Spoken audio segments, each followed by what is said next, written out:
Précédemment, j'avais fait une vidéo où j'expliquais rapidement qu'est-ce que c'est qu'un coach ou un entraîneur sportif. Et la question qui est revenue le plus souvent, c'est comment reconnaître un bon coach ou un bon entraîneur sportif? Eh bien, c'est ce que nous allons voir dans cette vidéo.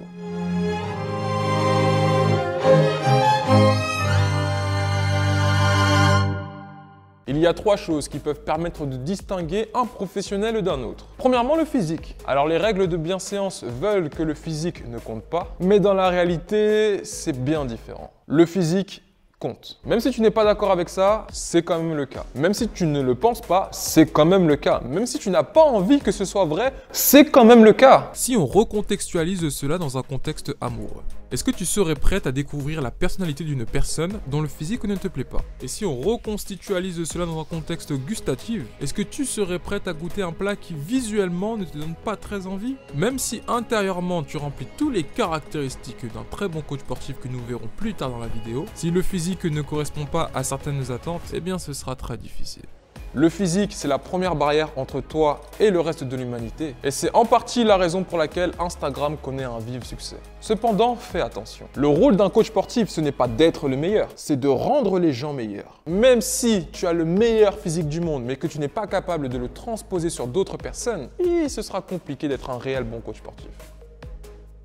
Ensuite, le deuxième aspect qui peut permettre de distinguer les différents professionnels, c'est la didactique. En gros, c'est ton savoir, c'est ce que tu sais. Encore une fois, les règles de bienséance voudront qu'un professionnel ait la plus grande didactique possible, mais dans les faits, ce n'est absolument pas le cas. Une personne va souvent rechercher une information qui lui correspond à elle exactement. Avoir une très grande didactique, c'est excellent. Le véritable problème, c'est savoir poser la bonne didactique en face de la bonne personne.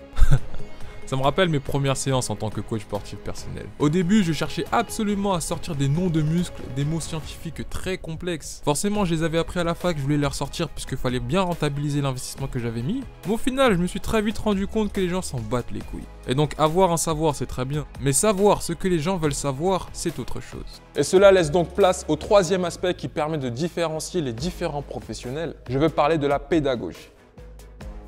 Ta pédagogie, c'est ta façon d'enseigner et de transmettre ta didactique. Encore une fois, les règles de bienséance veulent qu'un professionnel ait la meilleure pédagogie possible. Et dans les faits, c'est exactement le cas. Je pense même que parmi les 3 aspects, c'est le plus important. Une personne qui n'a pas de physique, qui a très peu de didactique, mais qui a une excellente pédagogie, eh bien, elle sera un meilleur coach ou un meilleur entraîneur qu'une personne qui possède un excellent physique et beaucoup de didactique, mais aucune pédagogie. Le plus important, c'est réellement comment la personne va réussir à adapter son savoir par rapport à toi pour que toi, tu puisses réussir à l'accepter et à l'assimiler. Mais également dans la pédagogie, il y a quelque chose de beaucoup plus mystique, on peut dire ça comme ça. Je veux bien évidemment parler du feeling. Car oui, si tu as le bon feeling avec un professionnel, c'est gagné.